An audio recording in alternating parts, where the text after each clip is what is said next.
Gloria Taylor Brown, bringing you the 13th episode of Stepping Into Ourselves, a gathering of priestesses. And tonight our guests are two of my favorite people on the entire planet, Miss Nicki Scully, who I have worked with since 1985. The only person I've known longer than her is my husband. And Kathryn Ravenwood, who has been my best friend for at least 15 years.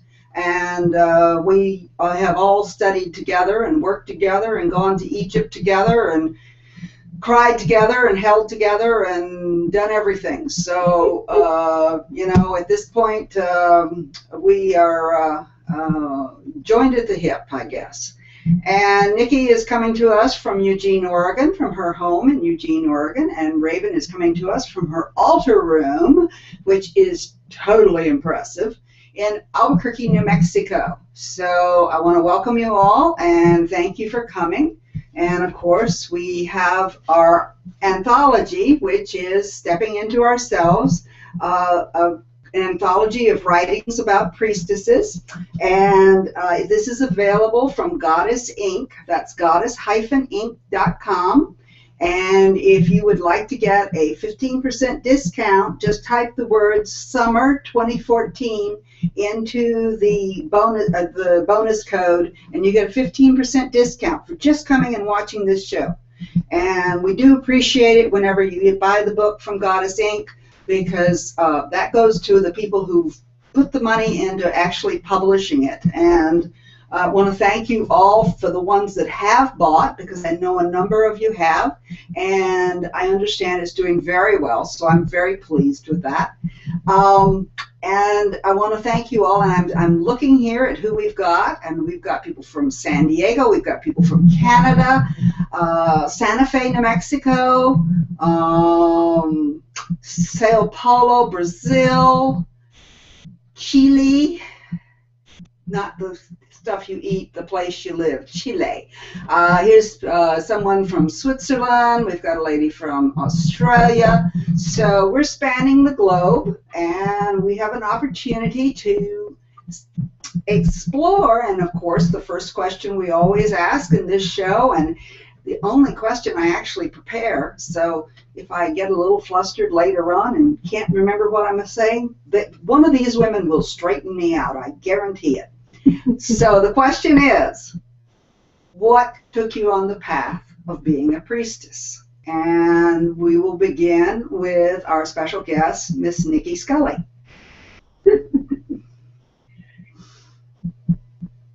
Well, it's an interesting question for me, because I had to overcome a tremendous amount of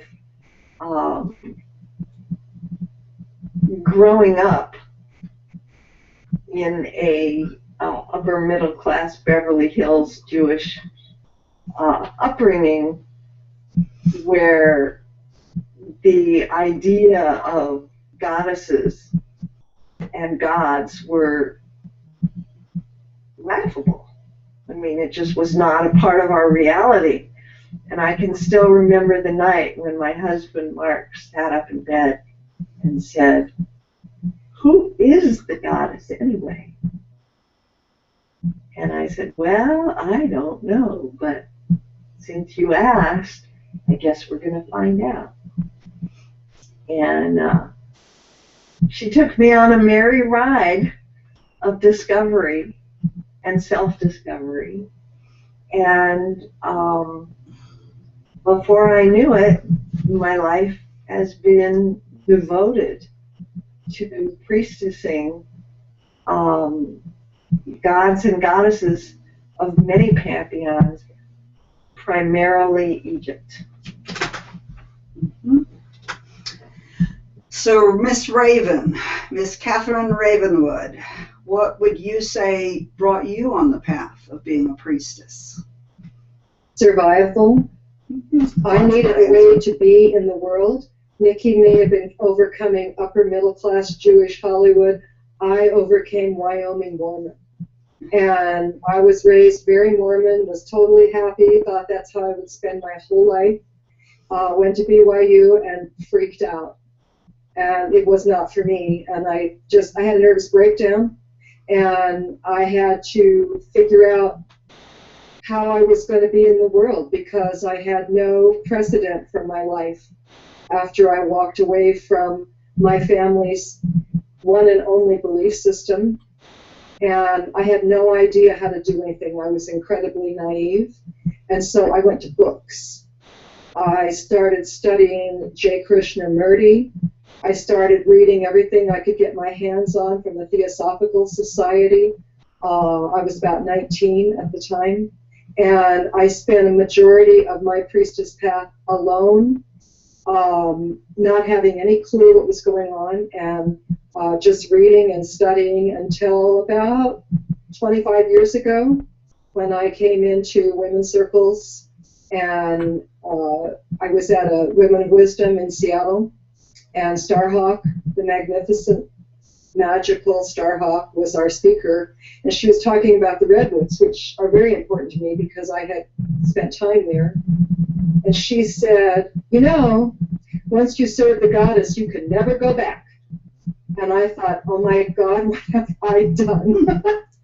And it's true, you can't go back. But following this priestess... Why would you want to? Well, you wouldn't. That's right, Nicki, because, you know, we've gotten to play so many fun things. But I have not gone back, and it's been a long, long road for me of learning, and I would say that the biggest thing on my priestess path is I've been a truth seeker. And sometimes with a very harsh sort of discrimination.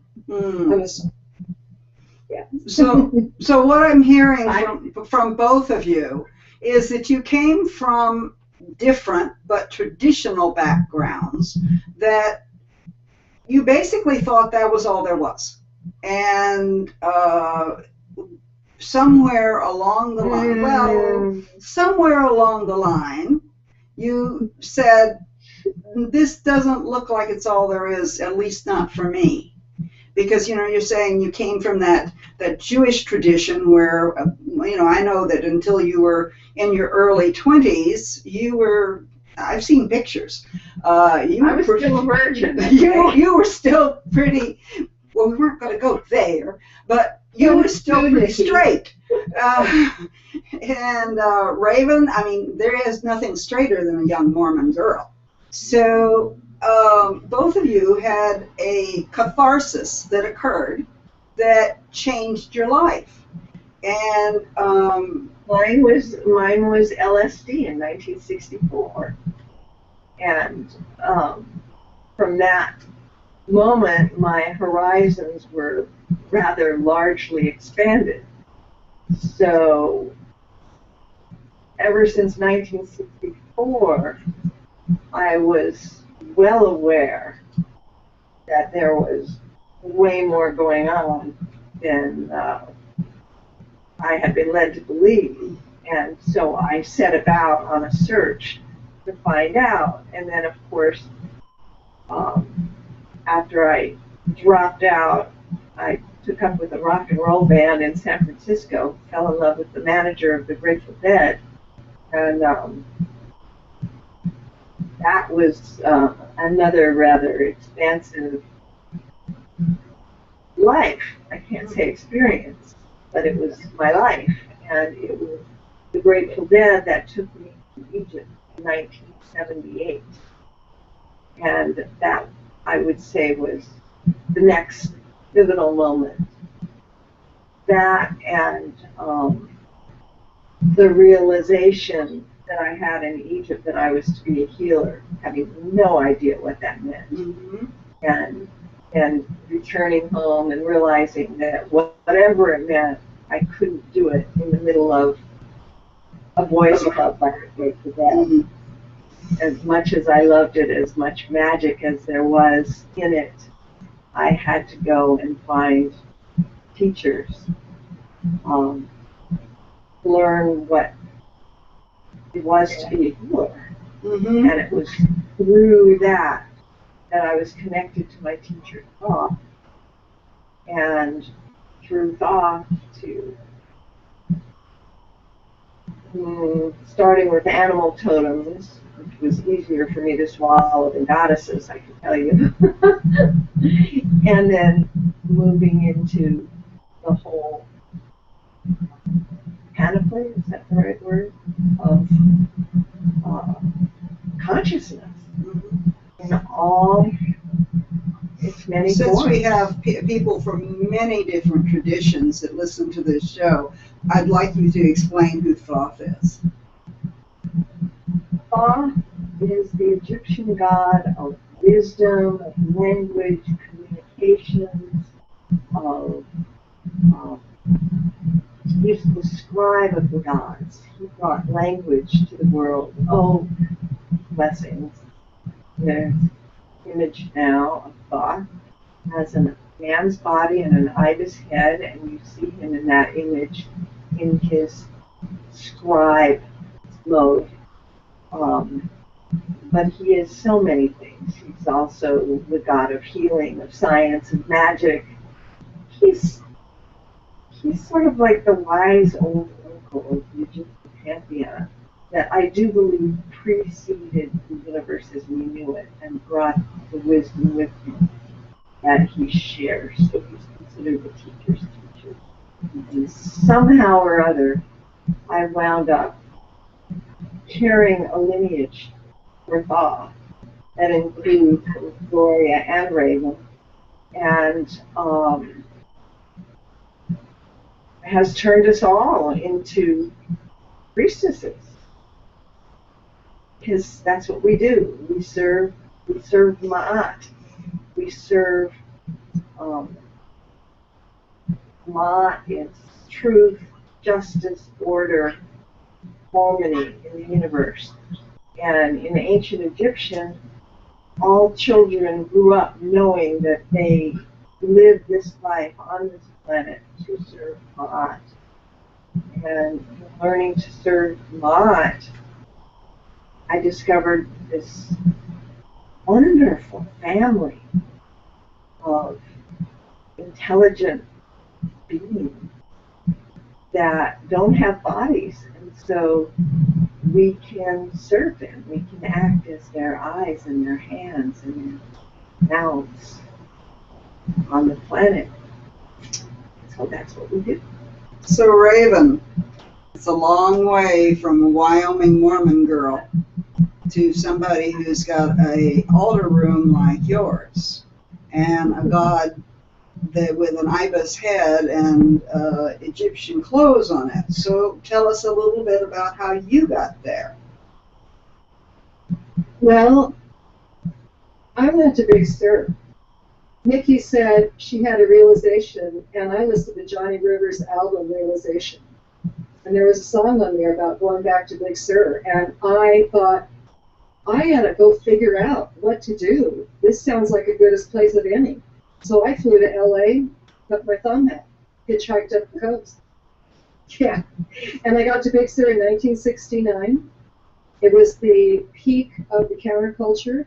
I thought it was going to be trees and rocks, and there were naked hippies and wild, crazy things going on, and these trees.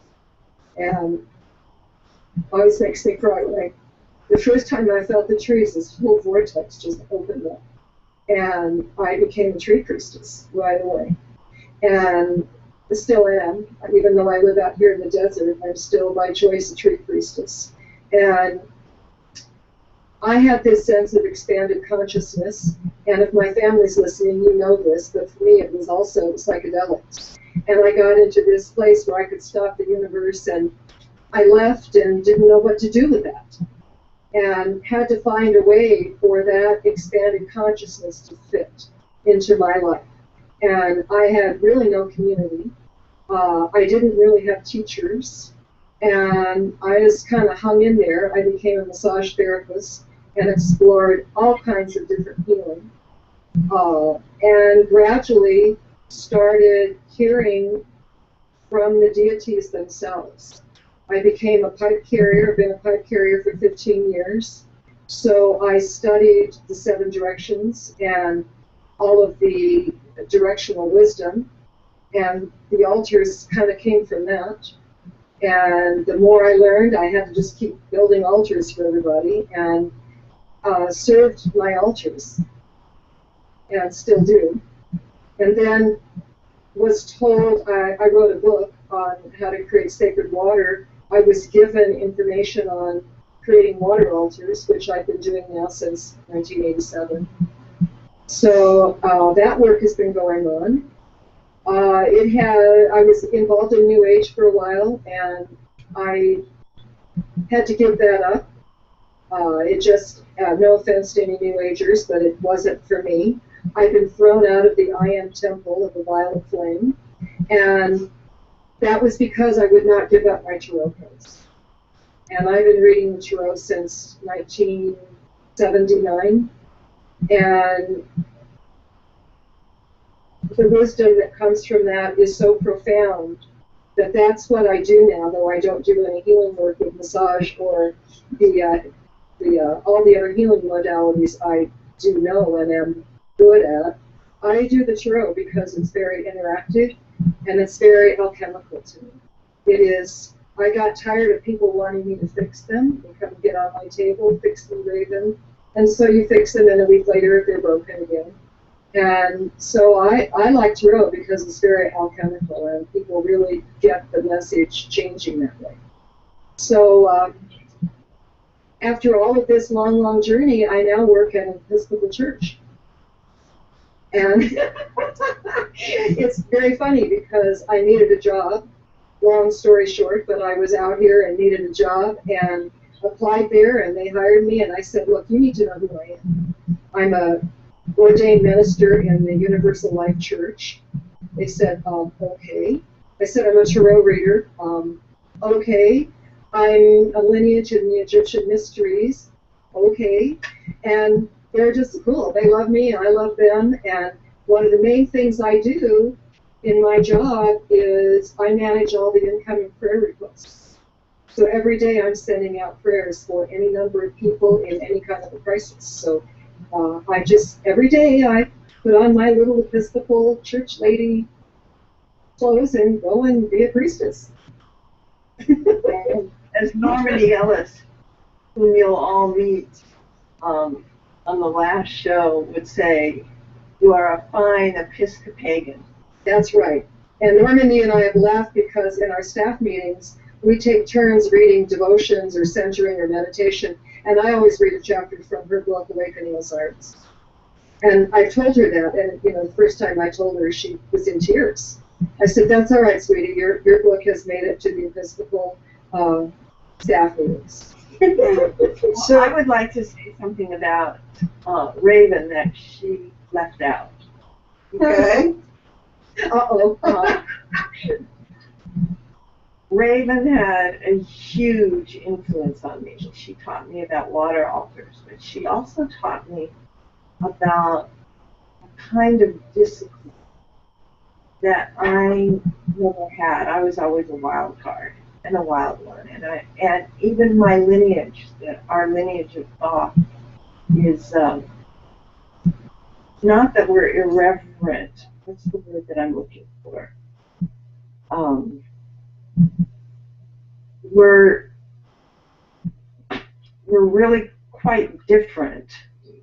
Thoth would have us show up at really sacred earth ceremonies, in full tie-dye, just completely shake things up. Well, Raven shook me up when I went to her home in Washington. This was many, many years ago. Following a vision quest that I had done, I've been a pipe carrier for 40 years. So that's really the basis of my spirituality, is the sacred pipe, which is a huge responsibility and not one that I talk about much. That's sort of my private spirituality, and the Egyptian mysteries and alchemical healing is my professional presence in the world. But when I left that rather upsetting vision quest that I went into after 9/11, hoping that I could be some sort of superhero and find a way to save the day or heal the situation. Very naive, egocentric, not a good way to enter a lodge for a vision quest. But when I got up to Raymond's, I saw something that I'd never seen before. I saw a person whose devotion was so pure, so deep, and so complete that her home and her life and her work was a working altar. And she passed on to me the water altar that she had been keeping and that now I've been keeping since 9/11. And I gave some instructions in one of my books. I can't remember which one, but probably Planetary Healing, maybe Alchemical Healing. But her book on making water sacred really spells it out. And I have to say I've never met another person that is as vigilant in walking their talk and living their spirituality as you, Raven, and I honor you. Thank you, darling. Well, Nicki's been a great teacher of mine. I went to Egypt with her right after 9/11 happened. I think you had like 42 people scheduled for the trip. I called her up and I said, Nicki, is the trip still on? And you said to me, are you in? And I said, yeah, I'm in. And she said, well, we're going even if it's just you and me, Ravenwood. And there were 9 of us that went. And they had the time of their lives. There wasn't another tourist in Egypt. They rolled out the red carpet for us and gave us perks that even our Egyptologists couldn't believe. I know. We went inside the pyramid. The step pyramid at Saqqara. It was the first time they'd let anyone in there except for extremely rare occasions with scholars. I mean, it was so dusty, and there were these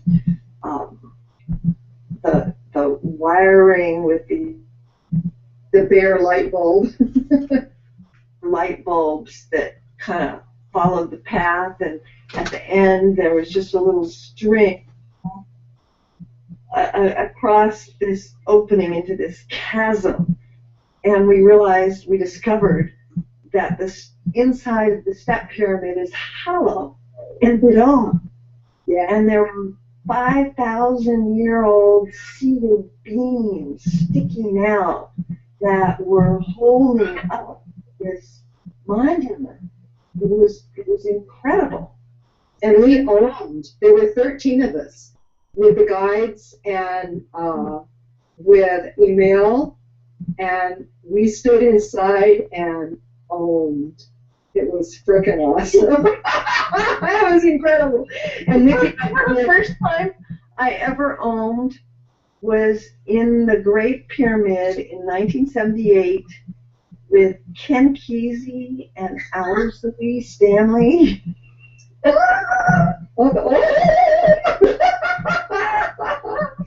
And for years, until actually quite recently, I never was in an own circle where I didn't find myself back in the main chamber of the Great Pyramid. And we did water ceremony outside of the Temple of Isis with 2 guys with big honking guns guarding us. You remember that? We went down to the river and are putting bottles of my water in the river, and the guys are back there with their rifles guarding us. It was what I remember the most about that trip, and this is like 3 weeks after 9/11, and I have now led more than 60 trips to Egypt. And I wasn't going to let a little thing like 9/11 stop me. A big thing, sorry. I mean, it was a big thing. But we were treated, I've never seen anything like it. The only people at the temple were school children. And they came up and threw their arms around us and cried with us and hugged us.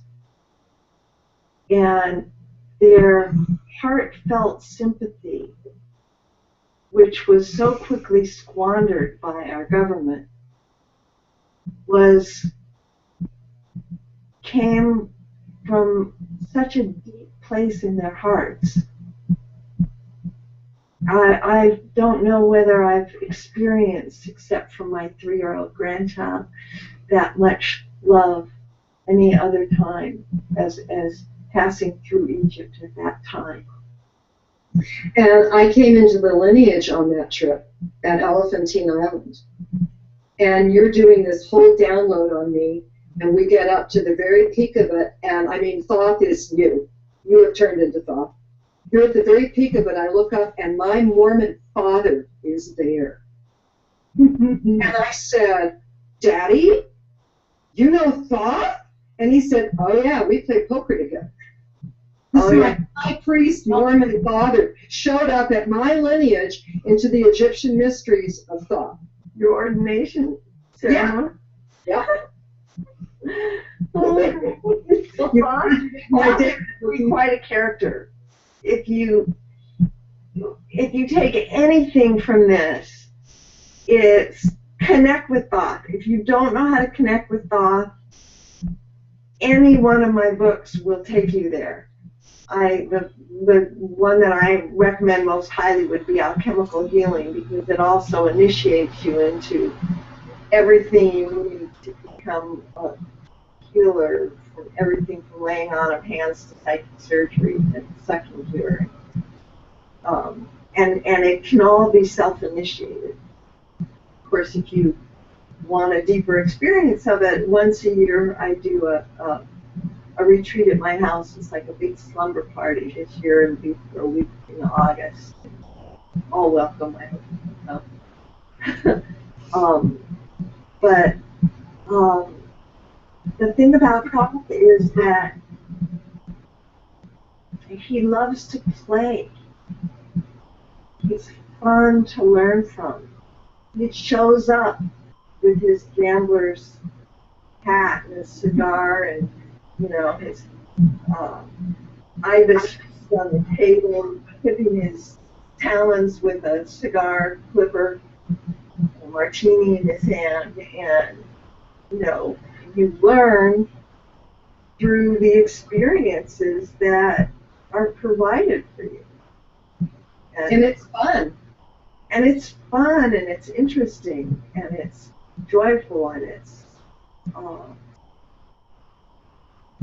people expect this big, serious God, which he certainly can be when that's the appropriate time.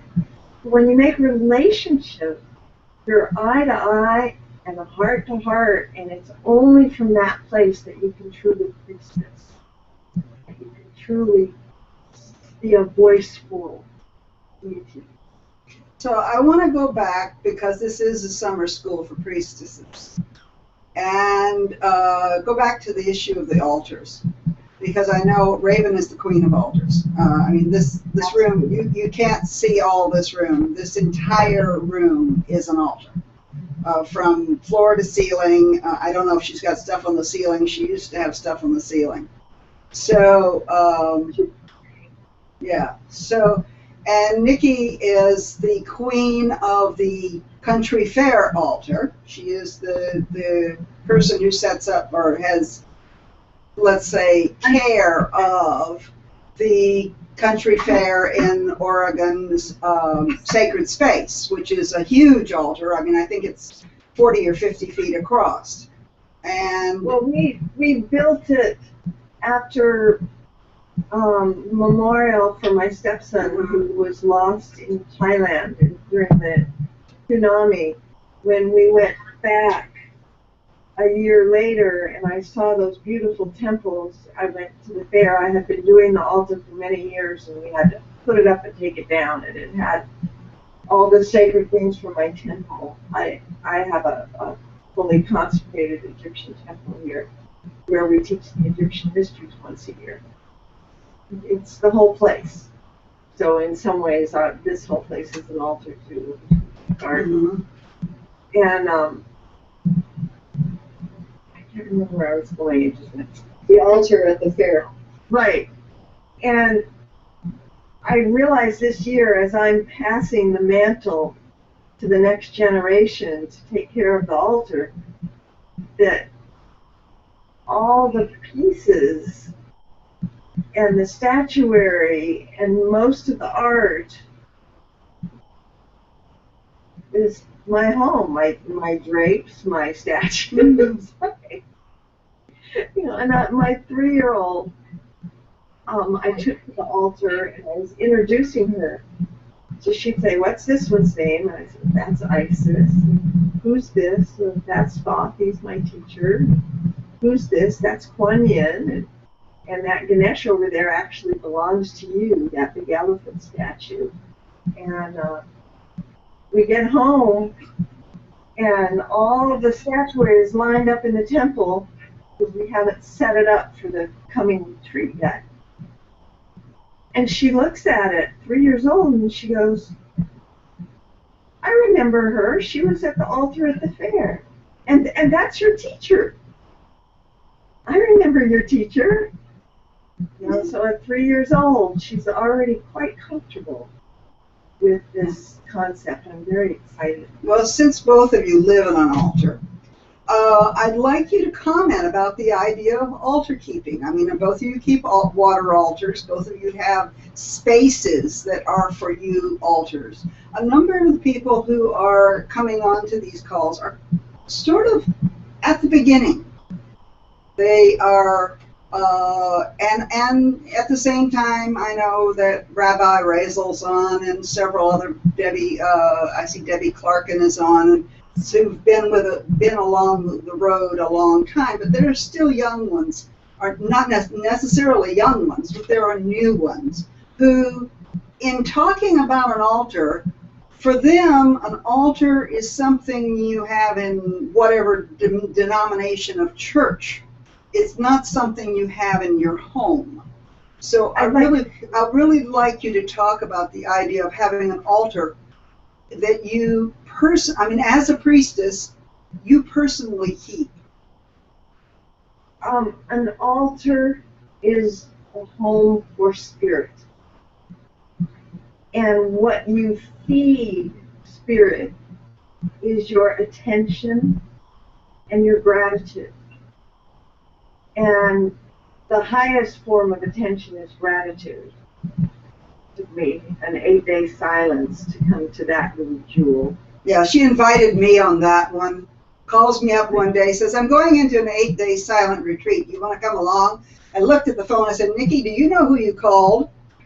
And she said, "Yes." It was difficult. It was difficult, but I did learn the power of gratitude from that. And so having and tending an altar really is about maintaining an aura of gratitude that includes both worlds. Just by comparison, you have my home, my temple, my garden, this lush altar. And if you were to go to a peyote ceremony, the altar is very simple.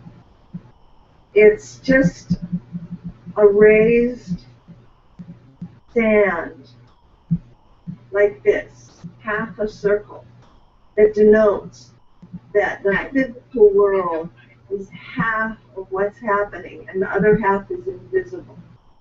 And so what the altar is for is to honor the invisible and make it visible in your life so that you can walk into worlds. That is beautifully said, Nicki. But I would like you to talk about your altar keeping as well, Raven. My altar started off on a space about this big next to my bed on the floor.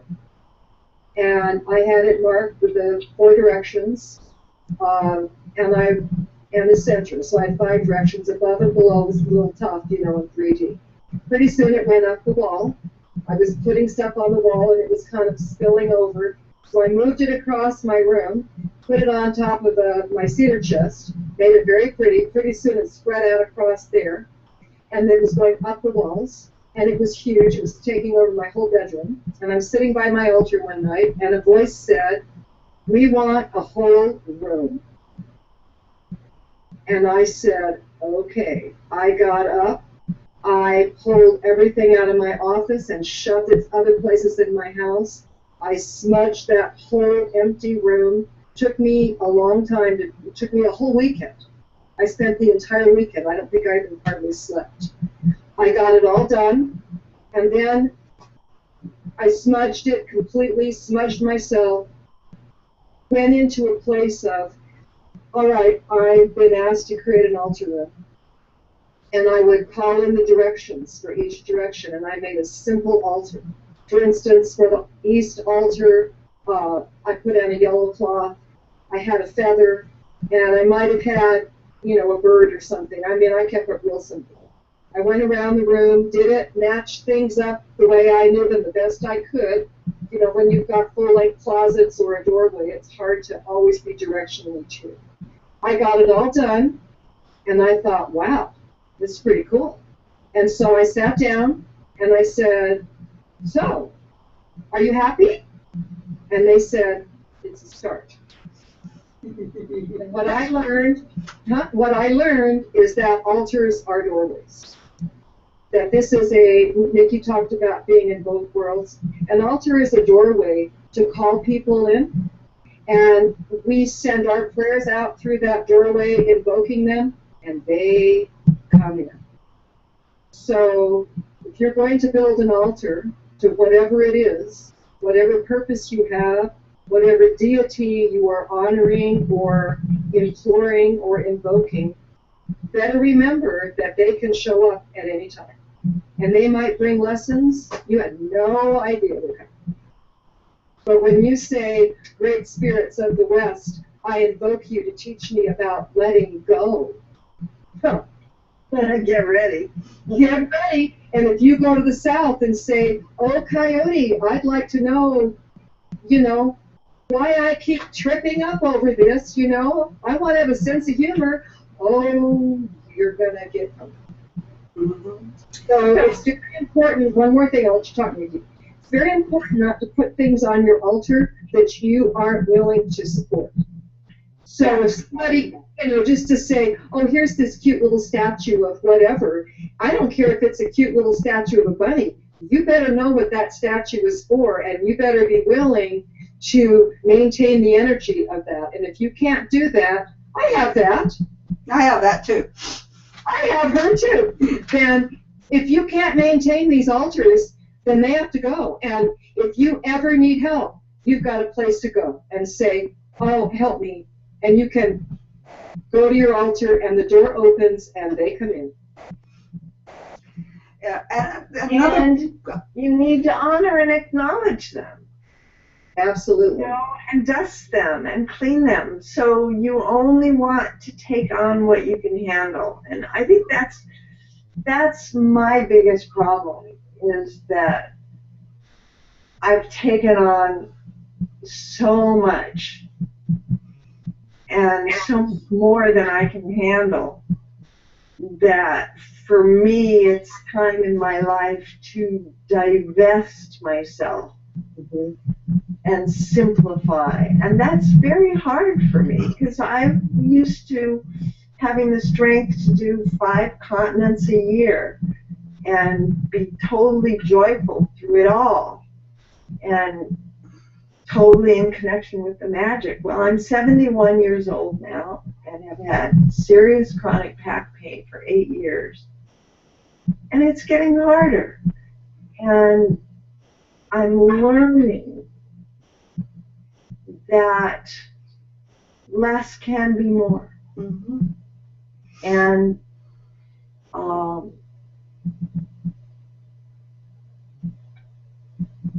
It takes me a whole weekend when I clean the altar room. And I do it for my altar room, even my little one, it would take me a whole weekend too. because I have to wash all the crystals that go outside. They spend the night outside. All the cloths get washed. Everybody gets washed down. The vacuuming, everything gets cleaned. I have to go through it all. I have to pray for everything. I have to take it all apart. I have to smudge it all, put it all back, and which is great. And I love it, but it's, you know, you don't say, well, I'll go watch movies Mm-hmm. when it's after cleaning time. And sometimes I walk in here and I go, what's wrong? Something's wrong in here. And I go, oh, time to clean. And then you can't say, you know, I'll do that later. You know, I do have to work for a living, but it can't be any later than the next weekend.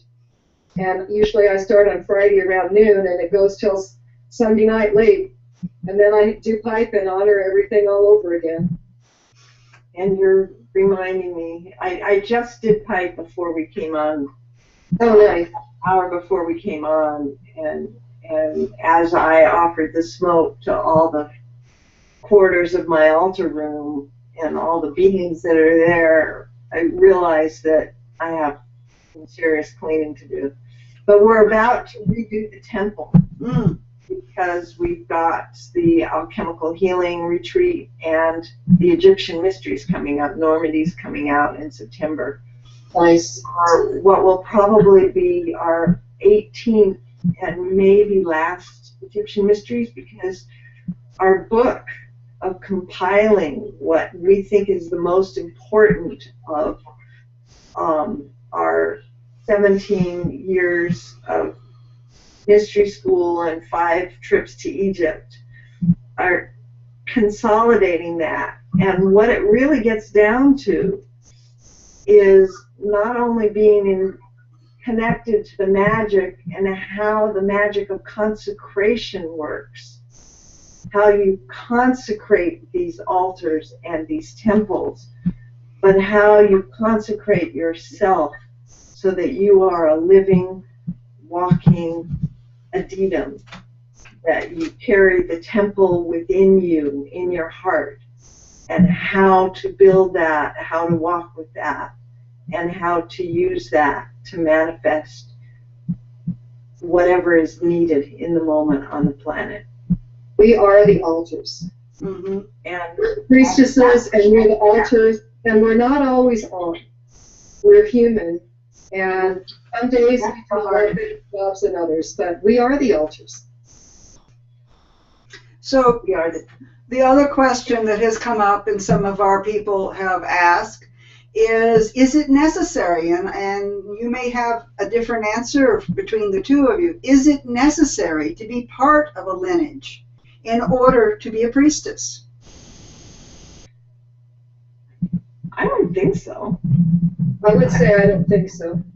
Okay. I think that as you grow in your capacity to be in communion with God in whatever form or manifestation that takes, whether it's a tree or a deity or a flower,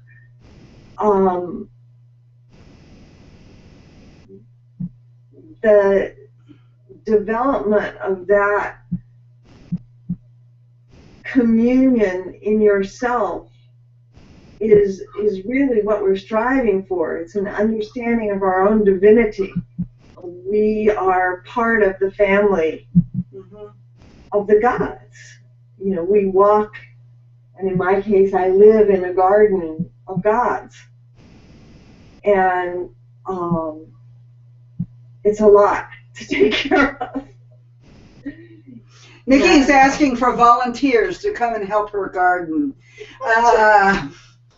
We've all been there at one point or another. We've all been there. Yes, I agree. I don't think you have to be in a lineage. Mm-hmm. I have a Reiki lineage. I have alchemical lineage. I never do Reiki. I actually did it for continuing education credits when I was a massage therapist to keep my license up. because I already did alchemical healing. And I mean, I had a wonderful time getting my Reiki initiations, and I was quite surprised to meet my lineage, and they did introduce themselves to me. But by then, the work itself, I was so ingrained in alchemical healing that I don't actually do Reiki, but I respect that lineage, totally respect my lineage. That was my first lineage. But I'll tell you, we all have a lineage, and if you can't connect to this lineage, and it is a lineage. I mean, you're so connected to White Buffalo Calf line. Right here. That's it. All in the heart. Your heart. Because we're each part of God. And that is our lineage. And I believe that we talk about gods and deities and priestesses, and there's one God.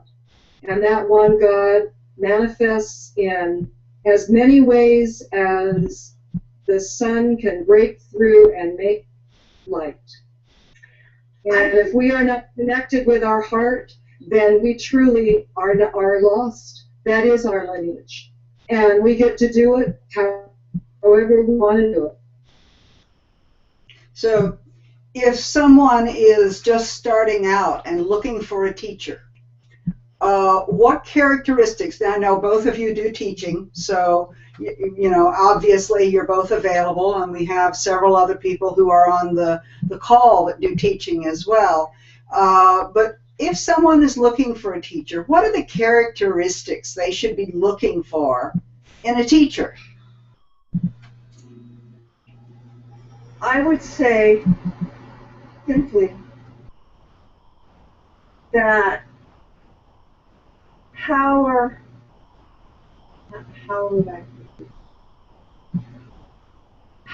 without heart is a dangerous thing, as we see in the world around us all too much. And that I would look for a school or teacher that is heart-centered, that is you really have to develop discrimination, but you feel it in your heart. You know, and for whatever reason, that's your teacher for that time. It may not be your teacher forever, but that person has something to transmit to you. And I honor all of my teachers. When I was given Reiki in 1981, it was not a household word. No. And that permission to lay my hands on people was like the light turning on. That all those years of taking LSD and going to those concerts and feeling that energy and knowing and just trying to hide my hands because I didn't, you know, only special people could do that. And suddenly I had permission. And there it was, and I embraced it enthusiastically. But when it came time to choose the path, my own path, and in my discussions with the World Reiki Master Phyllis Furumoto at that time, it became apparent, and she used to sponsor classes for me, but she would never take one from me because that she had to maintain purity. She was initiations for me that would disrupt her lineage and what she carried. But she was tremendously supportive of me, and she's the one that told me, you need to look into shamanism because your life is an expression of shamanism that you need to learn to come to an understanding of. And it was she also who was present at my master's initiation when I became the lineage holder, because that there's a peerage at that level. And when it happened, she said, I do not know. She said, this is not Reiki. You are not a Reiki master, but you are masters. You have been given a lineage. And then, because things sort of happened to me in a backwards way, I had to discover for myself where that came from and what that was. And mostly I learned from my students. My students have probably been my greatest physical teachers. Nicki is an amazing catalyst. I've had a lot of teachers. I have a lot of friends. I've read a lot of books, you know. Nicki is amazing because you get around Nicki and stuff happens. Because Nicki, you're a catalyst. Things come through you and you let it come through you. You're like the prism the light comes through. And you just open up and let it happen. Nicki's a very gracious teacher. She has allowed her students, including me, to experiment and bring things in. And we're sitting in class and going, oh my God, who is this being talking to me? And it's Osiris. And she says, well, what is he saying? Get out here and tell us, you know? Wonderful. But she's always this catalyst, and somehow she pulls it all back together.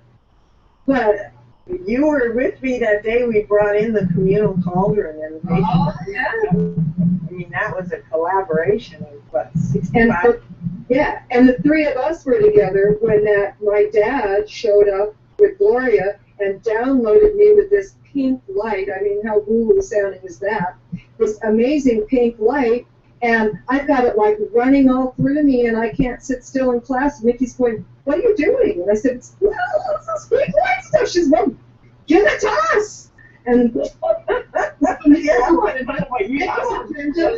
Nicki's willing to put her agenda aside when Spirit comes in and says, excuse me, I think we're going to do this now. And a lot of teachers cannot do that. They cannot get out of their egos. They cannot get out of the space of, I am the friggin' priestess here, so you better listen to me. And about that time, so I'm going to walk out of a room. And Nicki has she has people's well-being at heart. Any teacher that is not going to have your well-being at heart, don't waste your time. Don't put yourself in jeopardy. And I have to say that Raven is an excellent teacher as well. And as are you, my friend. Yes, well, but she is one of her, she is working, yes, dear, she's working very hard on getting, she's worked very hard, and we have a new program which we're going to be launching shortly called the 7 Spiritual Directions, which is a manual for how to live your life. The path of initiation. And she's done a marvelous job, and you will be the first to get the opportunity to see it. It'll be available shortly. And, you know, one of the things here, Nicki has Alchemical Healing, she has Egyptian Mysteries, she also has In the Belly of the Goddess, which I believe is going to be in a book form sometime when she gets done with it. Next year's book. Okay. This year is Normandy's book on the mysteries with the building of the addendum. So, you know, a lot of her work is being encapsulated into books. Raven's getting her stuff into books. I'm getting my stuff into books. But we're also still available as teachers. And, you know, Nicki, as she says, you know, her back is not that good. So maybe if you're interested in studying with Nicki, now would be the time. And she does have an upcoming retreat, and she told me earlier that she's got a couple of 3 places left in it. And Raven and I have both been there multiple times for that class. It's magical. Yeah, and there is no telling what will happen to you. And I guarantee that you will be changed. That's what I do guarantee.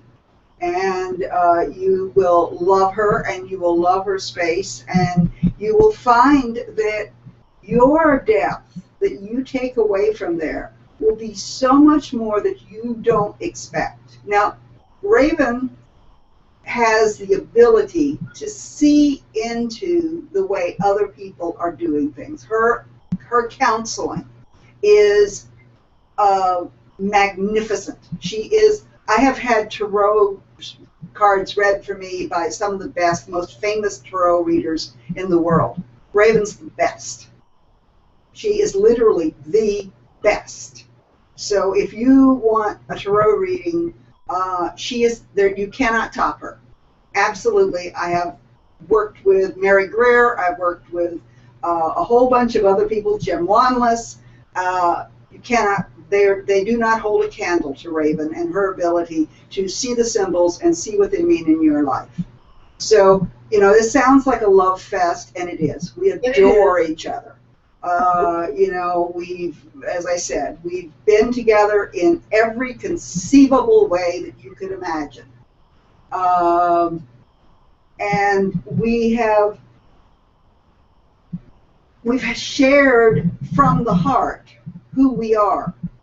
And we're sharing from the heart who we are with you now, because we know that those of you out there hearing us are stepping into your greatness. Now, some of you, like Rabbi Razel, she is great. I mean, I think she's still on the line here. Yes, she is. And some of the others here, you know, you're at a place where you're finding yourself. One of the things we have been granted with this show is the opportunity to offer you masters. Now, normally when you hear that term, you think of, you know, men that are out doing something big in the world. But women are masters too. And we are the masters, and we're willing to give to you the opportunity to study with us. Whether it's Andrea at the Ruby Throated Retreat Center in Maine, or Nicki in Eugene, or, you know, there is an incredible opportunity for all of you.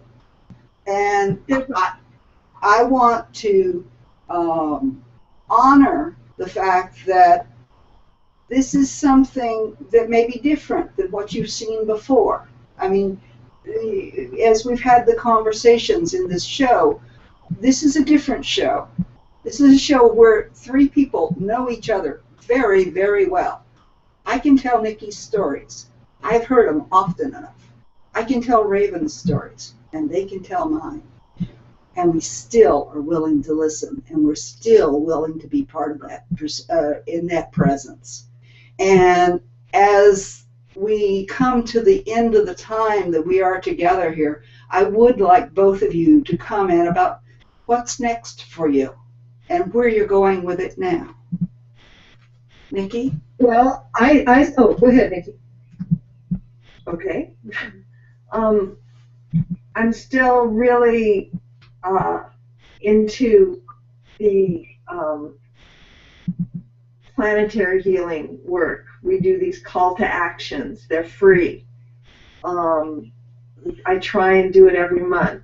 I did free phone bridges for healing cancer for 8 years, and now I've moved into planetary healing calls to action based on the book that I did with my husband, Mark Howard, Planetary Healing, Spirit Medicine for Global Transformation. So that's coming up. I'll be in Vegas in 2 weeks when they do the new goddess. I'll be speaking there, and I'll be doing a workshop there. But my Alchemical Healing retreat and my retreat with Normandi, and then of course Egypt in November. Right now there's a wait list, but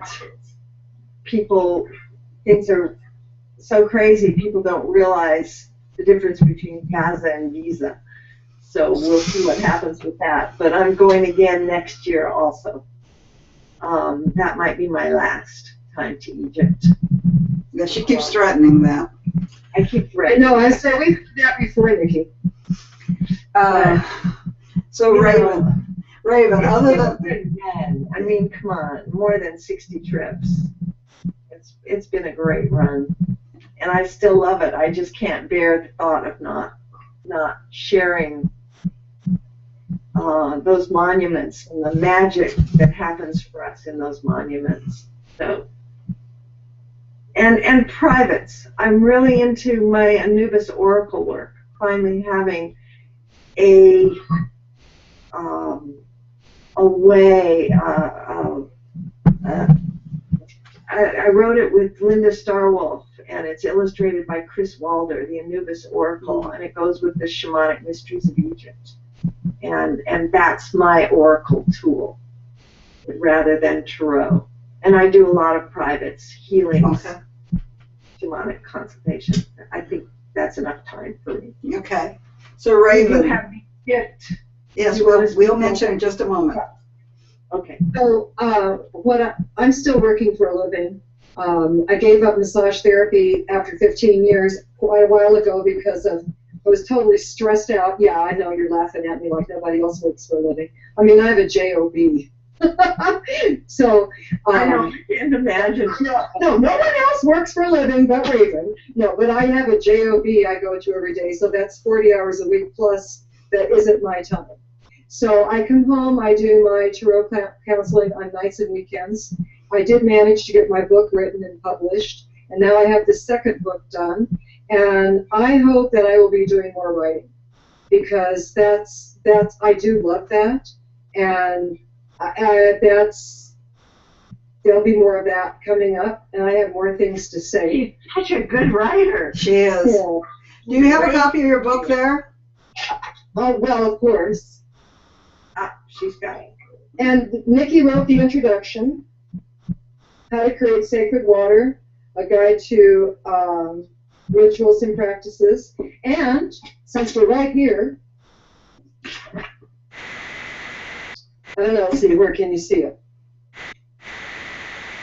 Where is it? Where's the water altar? Tell me when you see it. Is it over in the corner? We can't see it. Push the head down. Here it is. Here it is. Oh, I see it. The ball. See it? The ball. So there's the water altar, all the selenite around it. Yeah. Yes, I see the water. So it's right here. And so there's that. And, you know, I just feel like I have a lot of private work left to do. I have a lot of writing left to do. And I hope that I can be reading tarot forever. I will be in Las Vegas with Nicki and Ann Key for the rededication of the Sekhmet Temple. That will be very fun. Very fun. I'm actually doing a little workshop on Sekhmet on that Friday night in Vegas. That'll be fun too. Good.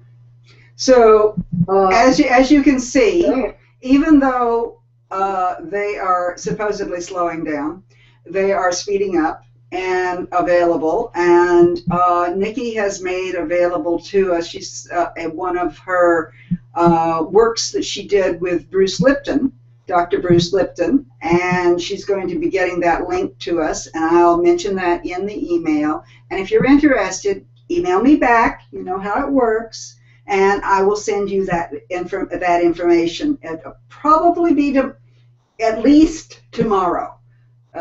Because we do have to get it, and I am in the middle of a 5-day class myself. So she's slowing down too. I had to drive back from Irvine today. And I have no radio, for goodness sake. Okay, good, yes. And Raven, what's your offering? I sent you the Journey to the Sacred Ancient Water Spirits. Oh, yeah. Okay. All right. And Raven? Raven? It's a journey to meet the ancient water spirits. And I actually met those water spirits. I had the wonderful, lovely privilege of soaking in the waters up at Ojo Caliente. And I looked up and I saw these water spirits walking down the hill, and they're like, hello. So they're in the book. So I recorded that Journey to the Ancient Water Spirits from my book, and that's available for my offering. All right, great, thank you. You know, there are so many moving parts for this event that sometimes I forget my best friend's event, the things she sends me. By the way, she's the only one, not to criticize anybody else, because believe me, everybody else is doing an incredible job. She's the only one that got me stuff way in advance of the time that I needed it. And, I mean, incredible. And part of that was in completing this book that has 21 journeys in it. And she has recorded all of the 22. I'm sorry. One for each one of the trump cards. And that way. Yeah. And she's... That's the next book. That's the next book. Well, that's the next telesummit, too, is the Tarot. Oracles. Well, I want to do the Oracle. So you on the line have got a peek at what I want to do next. I want to do oracles.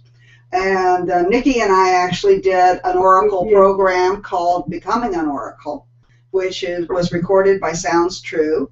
And yeah. CDs, 19 journeys to 14 different oracular traditions, beginning and ending with Egypt. And all of it. I am so grateful to you for that. That is one of my most, I just love that work. Yeah, and it's an incredible piece of work, and it's all got original music that was composed for the journeys by Bright Hawk and a number of musicians that she coerced into getting in and doing the work. So we have come to the end of our time together this evening because I know, because I tell everybody, I promise them I won't let it go much more than an hour. And I want to thank you all for being here, and thank Raven and Nicki, and any time I get to spend with them is precious. And all of you who are on the line and on the TV, and yes, I truly treasure you. And you know, we have one of the things that is going on with this show is we have a number of people that are on every show. I mean, every show. That's a commitment. Believe me, I'm not sure I want to make again. And I've got to be on every show. So the body of work that we are creating, the information that is going out there into the world that you're being privy to, is something that hasn't been shared. You haven't had these opportunities to see these wild and diverse priestesses. I just realized this is the first time I think I've ever done a show where I haven't actually done an empowerment. Yeah. But we've had so much just gabbing. Yeah. Yeah. So we'll have to have you back on, because we will be doing weekly shows beginning in August, and then we'll be having people who come on and actually teach a lesson. So we'll have you back on, and then you can do your empowerment. And also, and Maria, thank you. We all say it, but you are magical. You are the chief wizard, goddess, priestess. Your ability to handle the technology is what's making this happen. If Thoth came to me and said, "Hey Raven, guess what you're going to do?" I'd say, "Go call Gloria. Don't talk to me." So I just can't thank you enough. I think this is a monumental piece of history. yes. It's being, I mean, this is chronicled. This is out there in the ethers. It goes forever. And it wouldn't be happening without you. And thanks to Anne and Candace for this wonderful book. So we are coming to the end of this night, and I do want you to know, by the way, and I say this, I don't know how we're going to top ourselves for the next show. I mean, this show has been better than the last show and the show before that. Not that they've all been incredible. They've been incredible. They have lifted me up. They've held me to the fire and raised the bar for me. But the next one is Elisa Starkweather and Sylvia Bralier. Oh my God. Yes. Oh my goddess. Talk about a couple of priestesses. They are fabulous. Yeah. So they really, really are good. So Friday night, be here, and we will have two incredible, powerful women. Both of them. Lovely women, both of them. Both of them head of their own particular movements, their own particular programs, but very, very complementary but different. Ann Key is going to be on Monday night, and she will be on with Susan Weed. So I just did a show with Susan last week. yeah, We had so much fun. She and I go back 40 years. yeah. So, but we are coming. This is, we've only got 5 more left. So that'll be the end of the telesummit, or the multicast, or whatever you want to call it.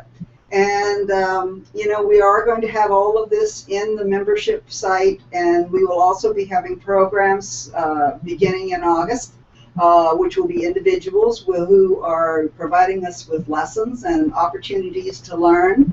And we have the membership site. It is in the works. It is just about done. It won't be available right now. We still have the membership information on Facebook, where you have all of the, if you've missed any of these shows, you must see them. I'm sorry, you just must see them. And in addition, all of the authors and all of our special guests have been given memberships, so they are available through the Facebook group. You want to ask them a question, put it there and see who answers it. You can find me in Facebook too. Do you give out our websites? I put it on the internet, on the email that I send out. And it's too hard to do it verbally. That's fine. And so, we have an opportunity for you to deepen your relationship with the goddess, with the deities, with the divine, whatever it is that you're reaching for. And we ask that you reach out from that space, because you know what? The world needs more priestesses.